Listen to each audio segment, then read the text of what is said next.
إلى حضرة النبي المصطفى رسول الله صلى الله عليه وسلم وإلى كافة الأنبياء والمرسلين صلوات الله وسلامه عليهم أجمعين وعلى آله وأصحابه والتابعين وتابعيهم بإحسان إلى يوم الدين، وخصوصا إلى المؤلف أبي حامد محمد ابن محمد الغزالي الطوسي رحمه الله تعالى. شيء لله لهم الفاتحة.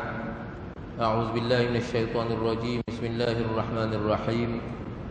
الحمد لله رب العالمين الرحمن الرحيم مالك يوم الدين إياك نعبد وإياك نستعين اهدنا الصراط المستقيم صراط الذين أنعمت عليهم غير المغضوب عليهم ولا الضالين آمين. الحمد لله والصلاة والسلام على رسول الله وعلى آله وصحبه ومن والاه. سبحانك لا علم لنا إلا ما علمتنا إنك أنت العليم الحكيم. رب اشرح لي صدري ويسر لي أمري واحلل عقدة من لساني يفقه قولي. ولا حول ولا قوة إلا بالله العلي العظيم. لا حول ولا قوة إلا بالله العلي العظيم. لا حول ولا قوة إلا بالله العلي العظيم. أما بعد. Hadirin muslimin muslimat yang dirahmati Allah, alhamdulillah dapat sama-sama kita berada dalam rumah Allah Subhanahu wa taala, duduk dalam majlis ilmu. Mudah-mudahan kita dapat apa yang disebut oleh junjungan besar Nabi kita Muhammad sallallahu alaihi wasallam, innal malaikata la tad'u ajnihataha li talibil ilmi ridan bima yasna'. Sesungguhnya para malaikat menghamparkan sayap mereka kepada penuntut ilmu kerana mereka redha apa yang dilakukan oleh penuntut ilmu. InsyaAllah kembali pada kitab kita Sayrus Salikin ila Ibadati Rabbil Alamin, karangan Al-Alim Al-Allama Al-Syeikh Abdul Samad Al-Falimbani rahimahullahu ta'ala, terjemahan daripada kitab Lubab Ihya Ulumuddin karangan Hujjatul Islam Imam Al-Ghazali rahimahullahu ta'ala. Kita masih lagi di bawah Al-Babus Salis fi Asraris Salah, bab yang ketiga pada menyatakan rahsia sembahyang. Kata musannif rahimahullahu ta'ala, muka surat 212,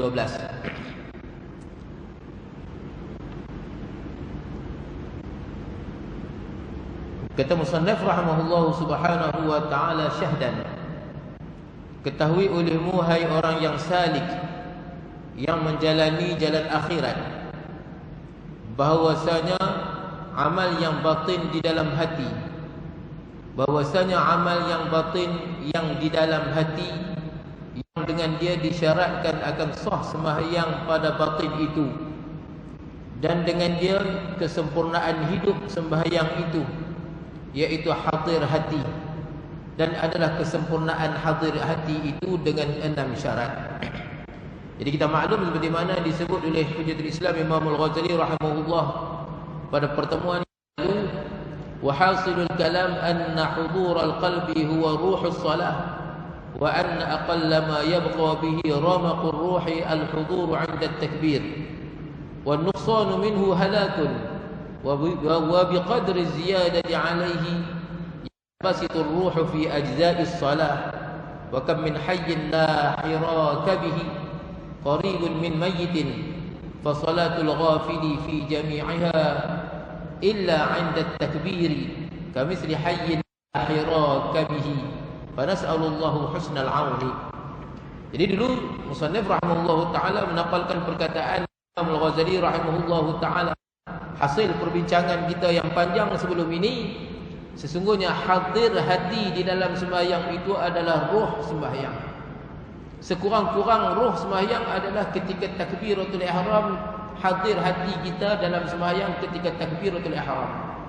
Ketika kita takbir, usalli fardul maghribi 3 raka'atin ma'muman lillahi ta'ala. Ketika kita takbir Allahu Akbar, terlintas dalam hati kita qasad ta'arrud ta'ayyud, aku sembahyang fardu maghrib kerana Allah Ta'ala. Kan?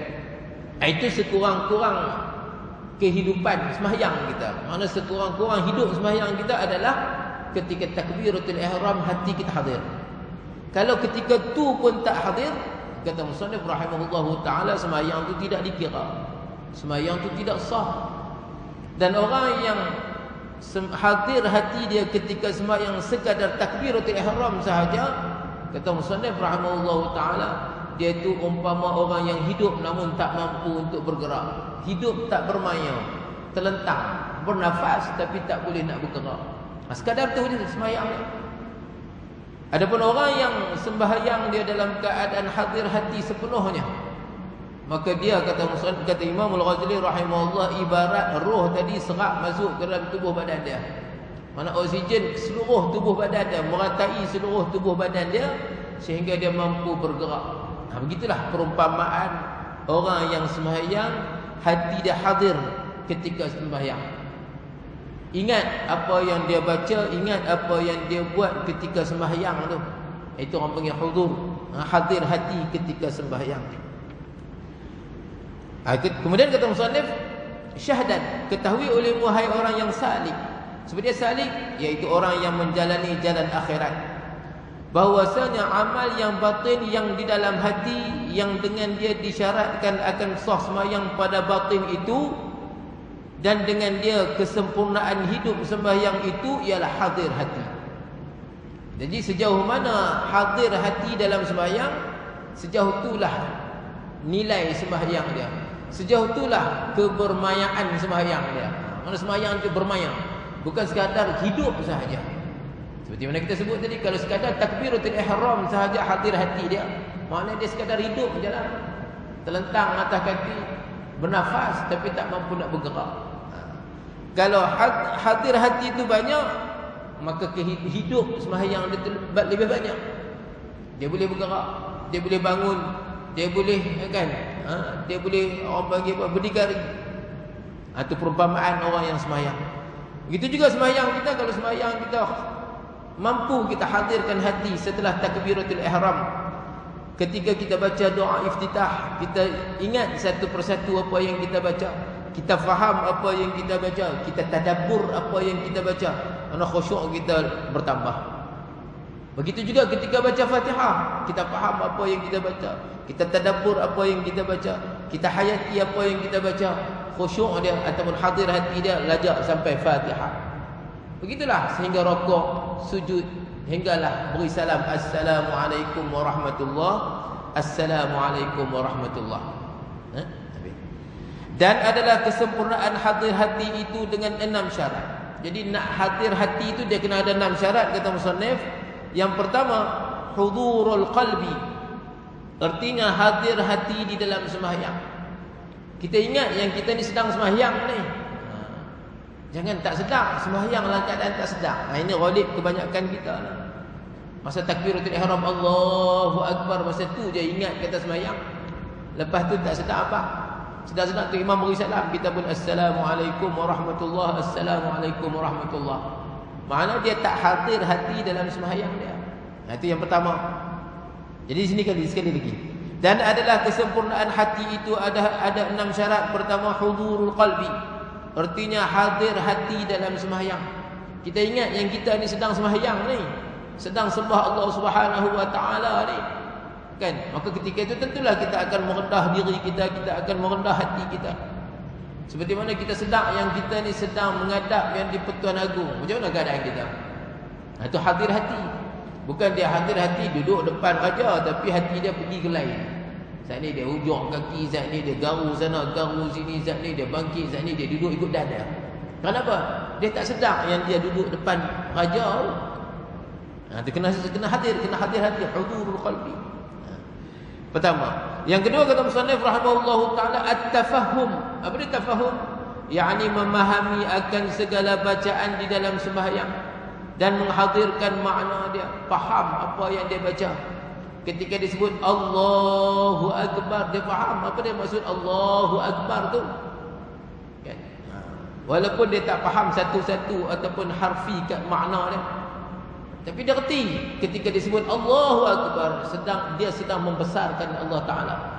ataupun dia sedang mengagungkan Allah Subhanahu wa taala. Dia faham apa yang disebut tu. Allahu akbar katanya.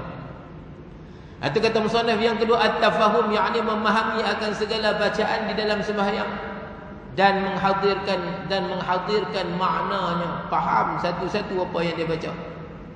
Yang ketiga, at-ta'zim. Apa dia at-ta'zim? Yakni menghadirkan akan kebesaran Allah Subhanahu wa taala seolah-olah engkau di hadapan hadratnya. Rasa keagungan dan rasa kebesaran Allah Subhanahu wa taala. Ini kena tadabbur, ini kena tafakkur.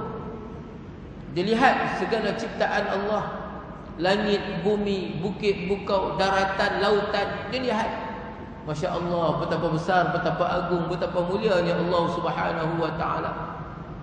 Yatafakkaruna fi khalqis samawati wal ard. Dia berfikir tentang ciptaan langit dan bumi, sehingga timbul dalam diri dia rasa kebesaran dan keagungan Allah. Maka dia akan berkata, Rabbana ma khalaqta hadza batila subhanaka faqina azaban nar. Ini ta'zim. Ta'zim ini dia merasai keagungan dan kebesaran Allah Subhanahu wa taala. Lebih-lebih lagi ketika dia menghadap Allah sembahyang ni, dia hadir menghadap Allah Subhanahu wa taala, ketika itu hati dia rasa macam mana? Dia rasa agung, betapa mulia, betapa agung, betapa besarnya Allah Subhanahu wa taala. Maka ketika itu tentulah dia datang dalam keadaan tunduk. Dia datang dalam keadaan malu. Dia datang dalam keadaan rasa hinanya aku ni. Dia datang dalam keadaan rasa kertilnya diri aku ni, nak menghadap Tuhan yang Maha Agung. Itu ta'zim. Yang keempat, al-hibah, yakni takut akan Allah Subhanahu wa taala serta hebat akan kebesarannya. Itu hebah, dia rasa kebesaran Allah, dia rasa keagungan Allah. Okey. Yang kelima, ar-raja. Apa dia ar-raja? Yakni harap rahmat Allah Subhanahu wa taala dan harap penerimaan Allah Subhanahu wa taala. Dalam keadaan hina diri dia datang tadi, dia harap, ya Allah, inilah persembahan ibadatku. Allahu akbar, ya Allah, aku harap amal ibadatku walaupun kurang, walaupun cacat, walaupun celak, engkau terimalah amal ibadatku yang kurang ni, ya Allah. Kan? Allahumma waffiqna li ta'atik wa atmim taqsirana wa taqabbal minna. Ya Allah, berilah taufik kepada kami untuk mentaatimu, ya Allah. Aku ni tak mampu khusyuk melainkan dengan pertolonganmu, ya Allah. Allahumma waffiqna li ta'atik. Ya Allah, beri taufik kepadaku untuk mentaatimu, ya Allah. Wa atmim taqsirana, segala kekurangan, kecacatan, kecuaian ibadatku, ya Allah, sempurnakan. Hilangkan kelalaian itu, hilangkan kecuaian itu. Itu makna ar-raja, harap. Kemudian wa taqabbal minna, ya Allah, terimalah amal ibadat kami. Itu ibadat kita, sembahyang kita. Yang kelima kata musannif, ar-raja, yakni harap rahmat Allah taala dan harap akan penerimaan akan ibadatmu itu. Yang keenam, al-haya. Apa dia al-haya? Yakni malu akan Allah Subhanahu wa taala sebab taksirmu pada berbuat ibadat itu, ibadat kepadanya. Rasa malu pada Allah Subhanahu wa taala. Rasa malu ni sebab apa? Kita melihat segala nikmat yang Allah taala beri kita, masya-Allah, tak terhingga banyaknya. Kita lihat betapa kotornya kita untuk menghadap Allah Subhanahu wa taala, kesilapan, kesalahan kita. Kemudian kita lihat, masya-Allah, aku ni kan, dengan kelemahan aku ni, aku persembahkan ibadat yang kurang ni. Tu. Rasa malu kepada Allah Subhanahu wa taala terhadap kecuaian, ketaksiran kita dalam melakukan amal ibadat. Jadi nak malu tadi kena orang panggil apa? Kita rangsang bagi rasa malu.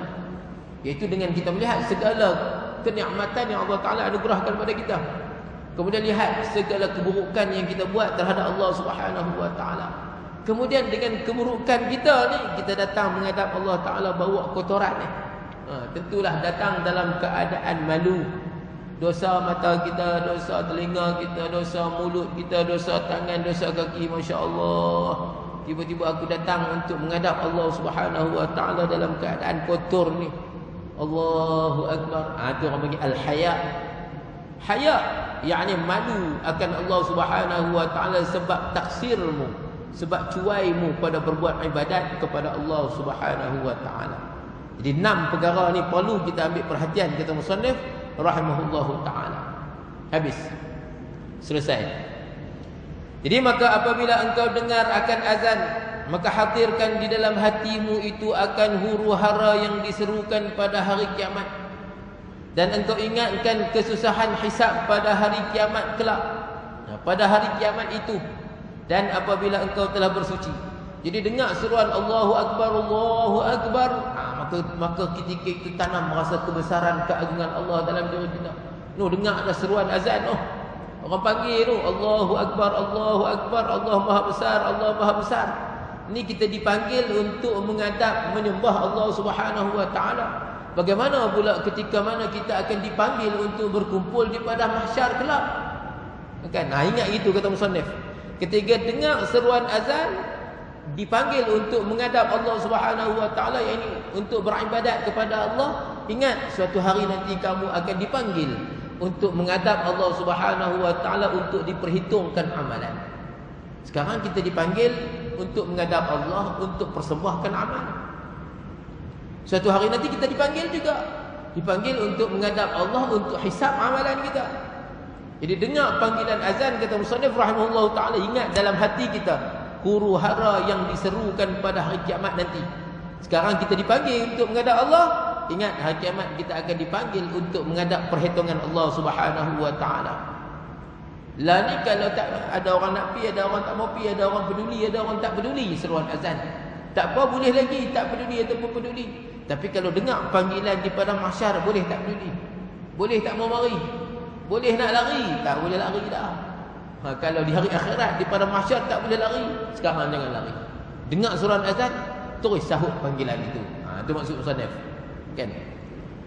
Kemudian apabila engkau telah bersuci, kita pun dah dengar surat azan, siap sedia dalam keadaan kita ingat nanti suatu hari nanti kita akan dipanggil di padang mahsyar Allah. Maka apabila engkau telah bersuci, kita pun ambil air sembahyang. Bersih diri daripada hadas, bersihkan diri daripada najis, bersihkan hati daripada dosa. Dan apabila engkau telah bersuci daripada hadas atau daripada najis, maka ingatkan di dalam hatimu bahawa sayugianya engkau taubat daripada segala maksiat supaya suci daripada dosa, dan sayugianya sungguh-sungguh engkau mensucikan najis di dalam hatimu daripada ujub, daripada riya, daripada takabbur, hasad, ghadab dan sebagainya. Ketika kita berwuduk, kata musannaf, ya sekarang kita berwuduk saja, bersihkan diri daripada hadas. Kerana kita nak sembahyang ni, kalau masih berhadas tak sah sembahyang kita. Kita juga bersihkan diri daripada najis. Ya kalau badan kita bernajis, pakaian kita bernajis, tak sah sembahyang kita. Dalam masa yang sama kata musannaf, bersihkan juga diri daripada dosa. Hadas tak berdosa, najis tak berdosa, namun tak layak untuk menghadap Allah Subhanahu wa taala dalam keadaan berhadas dan bernajis walaupun tak berdosa. Salah hadas tak salah. Kentut bukan berdosa, kan? Sentuh tik cicak bukan berdosa. Mana dengan tersentuhnya kita tik cicak tu berdosa? Tak. Keluar najis daripada tubuh badan kita tak berdosa. Namun untuk menghadap Allah Subhanahu wa taala kena bersih daripada hadas dan najis. Kalau benda tak salah pun kita kena bersihkan diri daripada benda tu, apatah lagi benda salah. Apa dia salah? Dosa kita. Tergamak tak kita nak menghadap Allah Subhanahu wa taala dalam keadaan diri kita penuh dengan kotoran dosa? Tentu tidak sama sekali.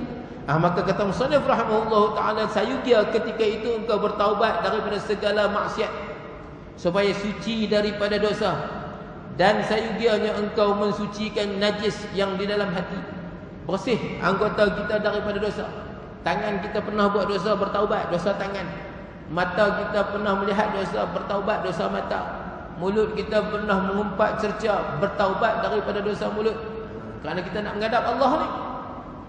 Mulut ni nak sebut Allahu Akbar, dalam keadaan kotor dengan dosa, layak dah nak sebut Allahu Akbar. Itu pendekatan Hujjatul Islam Imam Al-Ghazali rahimahullahu ta'ala. Jadi selain daripada bersih diri daripada hadas dan najis, juga kena bersihkan diri daripada kotoran dosa. Kan? Kemudian dalam masa yang sama kata musannif rahimahullah taala, dosa itu dosa zahir, begitu juga dosa batin. Apa dia dosa batin? Sifat ujub, buang riya, buang takabur, buang hasad, buang ghadab dan sebagainya. Apa dia ujub? Merasai kebaikan yang kita buat ni datang daripada kita. Ni aku ni boleh main kan, duk rasa aku tu. Aku buat baik. Ataupun merasa kebaikan yang kita buat ni selain bukan daripada pertolongan Allah. Tak pandang ibadat yang kita buat itu adalah taufik Allah, ta'yid daripada Allah Ta'ala, sokongan daripada Allah. Sebaliknya rasa apa? Aku boleh main mengaji ni sebab aku berkelapangan contohnya. Aku boleh main masjid ni sebab aku dekat dengan masjid. Dia tak nampak aku boleh main masjid ni kerana apa? Kerana taufik Allah Subhanahu wa Ta'ala. Tanpa taufik tak mungkin aku boleh main masjid. Kan? Tanpa taufik Allah tak mungkin aku mampu berwuduk ni. Terlintah nak sembahyang ni tak akan berlaku kalau Allah Ta'ala tak beri taufik. Jadi pandang segala apa yang kita buat itu adalah minnatullah, pemberian Allah. Barulah tak ujub. Itu makna bersihkan diri daripada ujub. Apa yang maksud bersihkan diri daripada ujub? Iaitu merasai segala kebaikan yang kita buat itu adalah taufik daripada Allah Subhanahu wa Ta'ala. Sedap yang kita melangkah pergi masjid ni adalah dengan taufik Allah. Tanpa taufik Allah tak sampai aku ke masjid kan? Dengan taufik Allah aku mampu bertakbir Allahu Akbar sembahyang fardu maghrib. Itu orang panggil bersihkan diri daripada ujub. Makna merasai seluruh kebaikan yang kita buat ini adalah hasil daripada taufik dan ta'yid daripada Allah Subhanahu wa Ta'ala. Dan riya, bersih daripada riya. Kita main masjid ni, kita sembahyang ni, kita mengaji ni, tak lain tak bukan semata-mata untuk mencari keredaan Allah Subhanahu wa Ta'ala. Buang riya, ganti dengan ikhlas. Bersih daripada takabur, tidak merasa diri hebat. Takabur ni dipegung orang. Aku bagus tu, puak tu kan sembahyang tu kan. Puak tu kan sedap abang tu, orang tu kalau bang maghrib depa duk jalan rata, aku baik pada depa. Itu takabur. Kan? Ujub ni dia seorang-seorang lah. Takabur ni tak, takabur dipegung orang lain. Kemudian hasad, bersihkan diri daripada hasad. Dalam diri kita ada sifat hasad, buang. Kerana sifat hasad ni dia merosakkan ibadat kita. Kan kita pernah sebut sabdaan Nabi sallallahu alaihi wasallam, al-hasadu ya'kulul hasanat kama ta'kulun narul hatab. Penyakit hasad ni dia makan kebaikan yang kita buat seperti mana api makan kayu api. Kita sembahyang kita tu dinyalakan api terbakar, tinggal debu ya. Begitulah. Kena buang sifat hasad. Begitu juga kena buang sifat ghadab, sifat marah kena buang. Kerana hak ni mengganggu ibadat kita. Takbir sembahyang Allahu Akbar, marah tak habis lagi. Dia duk ingat nak kita duk marah tu. Macam mana kita nak tadabbur bacaan kita? Macam mana kita nak hayati sembahyang kita? Kalau tengah sembahyang tu duk marah kat orang. Kan? Itu kata musannif rahimahullahu taala. Selain daripada bersih diri daripada najis, bersih diri daripada hadas, juga kena bersih anggota zahir daripada dosa dan bersih hati daripada sifat-sifat mazmumah tadi. Ini kita nak khusyuk dalam sembahyang ni. Nak bagi sembahyang kita ada kualiti, sembahyang kita hidup, sergar, cergas, kan, mampu bergerak. Bukan sembahyang kita seperti mana kita sebut tadi, tidur, tak mampu nak bergerak, sekadar menyanggah je, kan? Tak mau gitu, habis. Adapun menutup aurat, maka iaitu pada zahirnya menutup suatu yang keji daripada penglihatan manusia. Setelah selesai kita membersihkan diri daripada najis, hadas, dosa zahir, dosa batin, kemudian tutup aurat. Nak sembahyang ni, kan? Tutup aurat. Tutup aurat zahir kita. Zahir kita tutup dari aurat, menutup sesuatu yang keji daripada penglihatan manusia. Lelaki antara pusat dan lutut. Sekurang-kurangnya dalam sembahyang kita antara pusat dan lutut kita tutup. Malu orang tengok aurat kita. Sayugianya engkau hadirkan dalam hatimu bahawa engkau menutup akan sifat yang keji dalam batinmu daripada segala sifat kecelaan yang di dalam hati. Seperti mana kita tutup aurat kita daripada dipandang oleh orang lain, begitu juga kita kena tutup keaiban dalaman kita, kotoran hati kita, keaiban hati kita. Kita tutup antara pusat dan lutut ni kerana apa? Tak mau bagi orang nampak aib kita, orang nampak aurat kita. Begitu juga kata musannif, kena tutup juga hati kita daripada kotoran tu. Kena tutup juga aib batin kita. Macam mana tutup aib batin kita? Yakni dengan mensucikan hatimu daripada sifat kecelaan itu, supaya jangan dilihat oleh Allah Subhanahu wa taala batinmu, melainkan bersifat dengan sifat kepujian. Kita tutup anggota zahir kita nak bagi comel, nak bagi elok. Macam tu juga tutup hati kita, bagi elok, bagi bersih. Kan? Kerana Allah Ta'ala bukan melihat zahir sahaja, bahkan melihat batin. Ketika kita takbir sembahyang Allahu Akbar, Allah Ta'ala nampak, Masya Allah, serban dia, jubah dia, ridak dia, kan? Jubah pula 2 lapis. Allah Ta'ala nampak zahir. Dan Allah Ta'ala nampak batin, hati dia macam mana.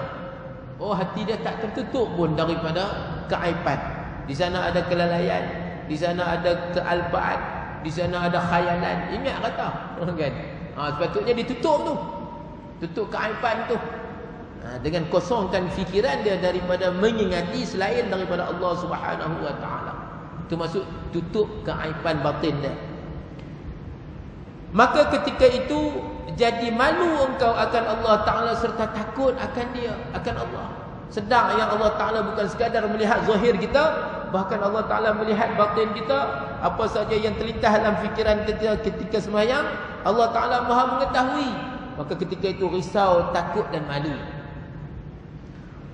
Kenapa takut? Kerana mulut kita tak sama dengan hati kita. Mulut kita kata Allahu Akbar, Allah Maha Besar. Tapi ketika itu hati kita ingat benda lain. Siapa yang besar ni? Aku yang besar ke ataupun apa yang kamu ingat terlebih besar? Kita takut, risau. Tak patut mulut aku sebut benda lain, hati aku ingat benda lain. Tak patut. Mulut aku sebut Allah Maha Besar, hati aku ingat kereta besar, contohnya. Siapa yang besar? Itu timbul perasaan takut. Timbul perasaan malu. Malu aku buat macam ni. Allah Ta'ala Maha mengetahui. Kalau kita dengan makhluk tak apa. Kita cakap, dia hanya dengar apa yang kita cakap, apa yang terlintas dalam fikiran kita, dalam hati kita, makhluk tak tahu. Ini kita bermuamalat dengan Allah ni. Kita berinteraksi dengan Allah Subhanahu wa taala. Allah Taala Maha mengetahui zahiran wa batinan, luaran dan dalaman kita. Itu kata musannif. Maka ketika itu jadi malu engkau akan Allah Taala serta takut akan dia. Adapun berhadap ke kiblat, selesai. Jadi kita pun tutup zahir kita dengan pakaian, tutup hati kita daripada kealpaan dan kelalaian. Mana hati kita hanya nak ingat Allah Ta'ala saja, nak pandang Allah Ta'ala saja, nak syuhud Allah Subhanahu wa Ta'ala saja. InsyaAllah kita usaha. Benda ni bukan senang, kita usahalah. Kita usaha, boleh sikit tak apa dah, kan? Kalau hari ni sikit, esok tambah lagi lusa tambah lagi, tambah sikit insya-Allah. Aku ni baca doa iftitah tak tahu makna pun, kita balik cari. Oh gitu makna doa iftitah, Allahu Akbar kabira. Oh maksudnya gini. Walhamdulillahi katsira. Oh wa subhanallahi bukratan wa asila. Kita perhati makna dia. Kemudian kita sembahyang Allahu Akbar, doa iftitah. Cuba kita perhati makna satu tadabbur, perhati. Alhamdulillah, selesai dah, aku boleh dah doa iftitah. Apa tu latih lagi, Fatihah pula. Kemudian latih lagi, sikit-sikit insya-Allah. Jadi sekurang-kurangnya bila kita dengar apa yang diceritakan oleh musannif dalam kitab ni, sekurang-kurangnya kita tahu betapa jauhnya ibadat kita daripada sempurna. Itu sekurang-kurang ilmu memberi kesedaran kepada kita. Kalau tak ada ilmu, kita tak sedar. Kita dah rasa okey dah, aku alhamdulillah sembahyang tak tinggal dah. Yalah memang kita sembahyang tak tinggal, daripada kecil kita sembahyang. Alhamdulillah jemaah tak tinggal dah. Tapi lalai itu tak boleh tinggal. Kita usaha buang kelalaian tu sikit demi sedikit insya-Allah. Itu tujuan kita mengaji. Adapun menghadap kiblat, maka iaitu hadirkan di dalam hatimu bahawasanya engkau berhadap kepada kiblatmu yang batin, yaitu Allah Subhanahu wa taala, dan jangan berpaling hatimu kepada yang lain daripada Allah Subhanahu wa taala, seperti zahirmu itu menghadap kepada Ka'batullah, dan jangan berpaling kepada pihak yang lain daripada pihak Ka'batullah itu. Kata musannif, begitu juga hati kita. Sekarang kita menghadap kiblat. Dan kita nak sembahyang ni, tutup aurat selesai dah. Kita pun duduk atas tikar sejadah, kita menghadap kiblat. Yang menghadap apa dia? Dada kita menghadap kiblat. Hati kita, hati kita kena menghadap kiblat dia juga. Apa dia kiblat hati kita? Iaitu Allah Subhanahu wa taala.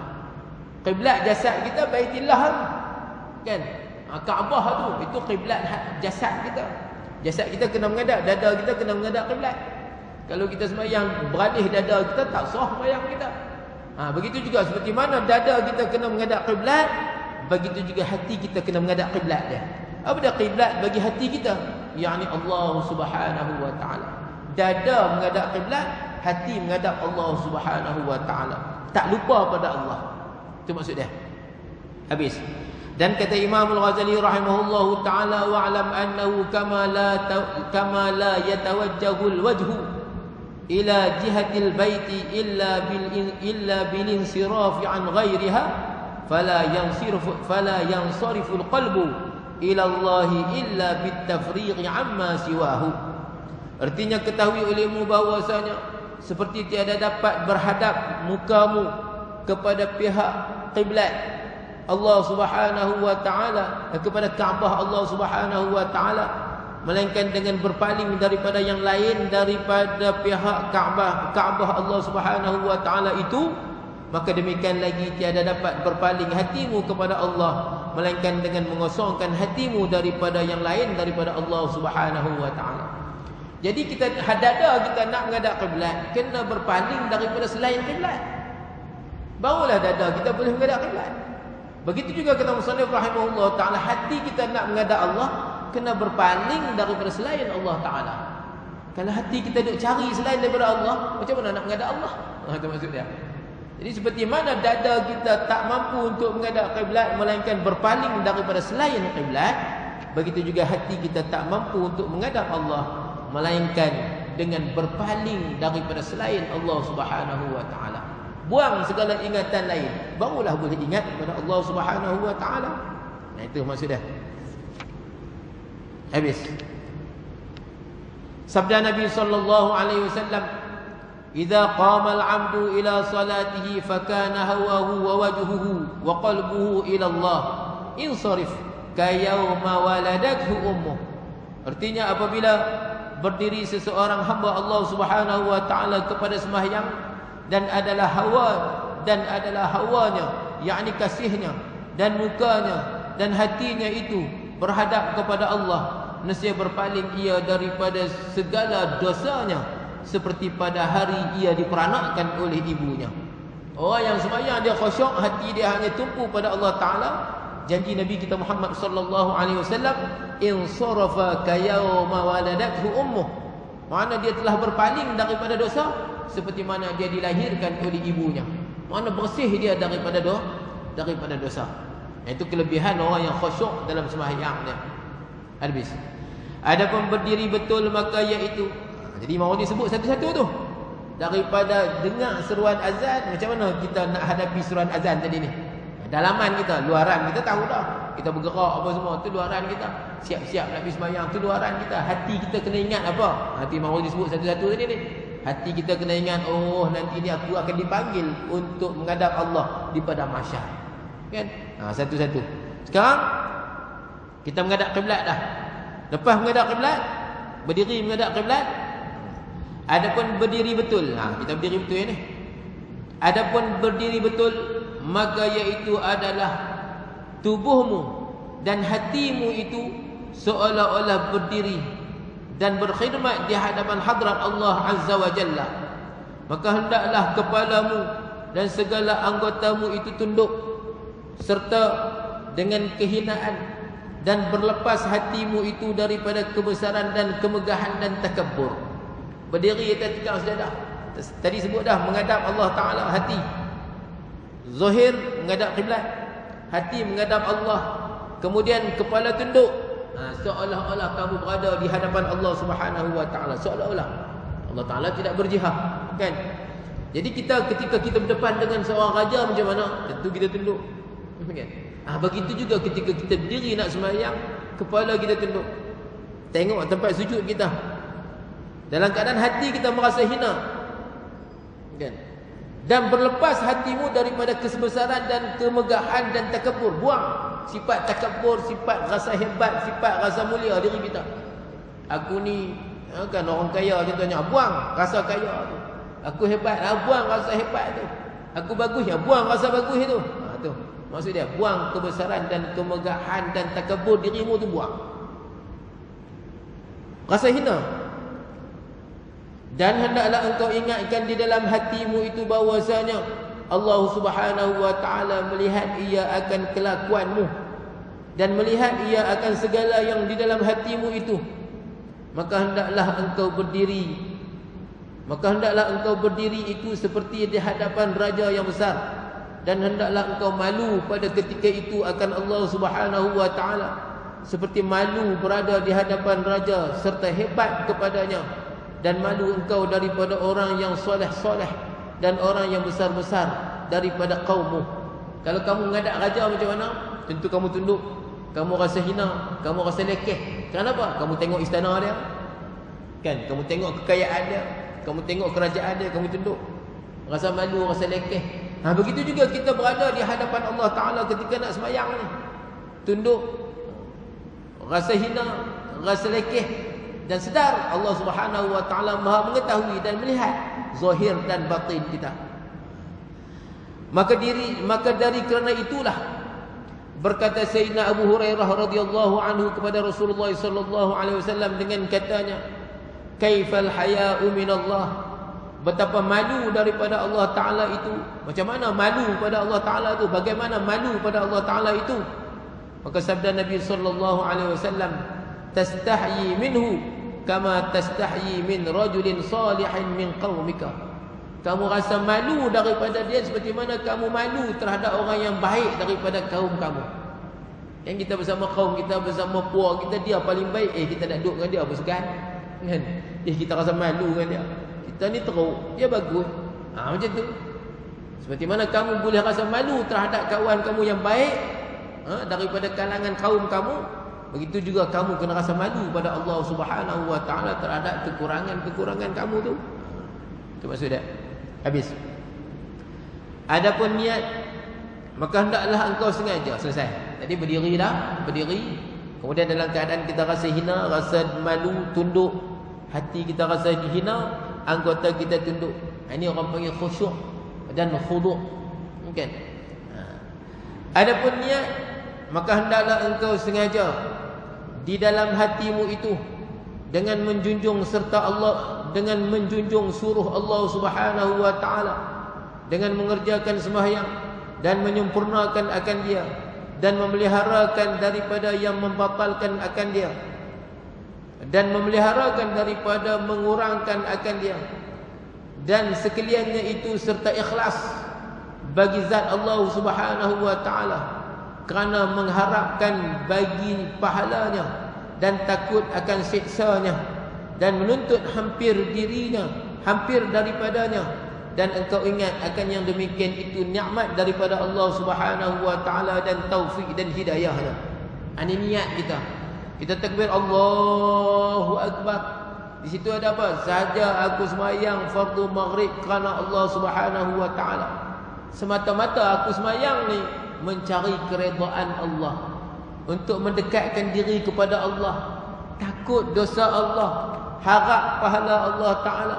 Dan sembahyang aku ni adalah semata-mata dengan taufik dan hidayah Allah. Tanpa taufik Allah, tanpa hidayah Allah, tak mampu untuk aku beribadat kepada Allah. Ingat gitu, kan? Ketika kita niat tu, hak qasad, ta'arud, ta'ayyun tu memang fardu dah, kan? Kemudian kenang ibadat yang kita buat ni adalah taufik daripada Allah, hidayah daripada Allah. Dan ibadat yang kita buat ni tak ada lain melainkan semata-mata mencari keridaan Allah, takut siksaan Allah, harap pahala Allah. Jadi tak ada nak ingat benda lain. Bila kita ingat perkara yang disebut oleh Imam Al-Ghazali rahimahullah ta'ala, tak sempat untuk kita ingat benda lain, kan? Masalah dia, bila kita tak ingat apa yang disebut oleh Imam Al-Ghazali, hak tu yang fikiran kita melayang. Sebab tu kata dah Imam didatangkan kepada kita tadi ni, seperti mana nak menghadap Allah Subhanahu, dada kita menghadap tak mampu untuk kita menghadap kiblat, melainkan berpaling daripada menghadap selain daripada kiblat. Begitu juga hati kita tak mampu untuk menghadap Allah Ta'ala, melainkan kita berpaling daripada selain Allah. Baru boleh kita menghadap Allah Ta'ala. Habis. Adapun menyebut tiap-tiap takbir itu, tadi kita niat dah kan. Kita niat, kita ingat apa yang kita niat tadi ni. Adapun menyebut tiap-tiap takbir itu, maka apabila engkau menyebut akan dia dengan lidahmu, maka sayu dia hadirkan hatimu, di dalam hatimu, bahawa tiada yang terlebih besar melainkan Allah Subhanahu wa Ta'ala, supaya muafakat lidahmu dengan hatimu, supaya muafakat hatimu dengan lidahmu itu. Maka jika ada di dalam hatimu itu suatu yang besar yang lain daripada Allah, maka adalah Allah Subhanahu wa Ta'ala itu naik saksi bahawasanya engkau itu berdusta. Dan yang demikian itu sebesar-besar dosa yang berkehendak kepada taubat dan mengucap istighfar. Kata musannif, ketika kamu sebut Allahu Akbar, berapa kali kita ada takbir? Takbiratul ihram, kemudian takbiratul intiqalat. Takbiratul ihram tahu dah kita tadi kan? Kita letak niat kita dalam takbiratul ihram. Kemudian takbiratul ihram intiqalat, daripada satu rukun kepada satu rukun yang lain kita nak berpindah, itu kita takbir. Ketika kita sebut Allahu Akbar, mulut kita tu, lidah kita kata Allahu Akbar, hati kita kena merasai kebesaran Allah. Kena ingat Allah Maha Besar. Kalau tak demikian, kata Imam Ghazali, kalau lidah kita sebut Allahu Akbar, hati kita ingat benda lain, maka kata musannif rahimahullahu ta'ala, sesungguhnya Allah Ta'ala Maha mengetahui kamu telah berdusta. Itu adalah sebesar-besar dosa. Wajib bertaubat dan mohon istighfar. Sebab tu lepas bayang kita astaghfirullahalazim, astaghfirullahalazim. Ketika Allahu Akbar tadi kita ingat benda lain, tak rasa pun kebesaran dan keagungan Allah. Habis. Kemudian adapun iftitah, maka tatkala engkau baca wajjahtu wajhiya lilladzi fataras samawati wal ard, maka hendaklah engkau hadirkan di dalam hatimu bahawa adalah hatimu itu berhadap kepada zat Allah Subhanahu wa Ta'ala yang maha besar, lagi maha suci daripada jihah, yakni maha suci daripada berpihak, dan maha suci daripada tempat. Dan Allah Subhanahu wa Ta'ala itu Tuhan yang menjadikan 7 petala langit dan 7 petala bumi, supaya adalah perkataanmu itu benar muafakat dengan lidahmu itu. Maka jika tiada yang demikian itu, nescaya engkau juga berdusta, dan dusta itu adalah merupakan sebesar-besar kesalahan kepada Allah Subhanahu wa Ta'ala.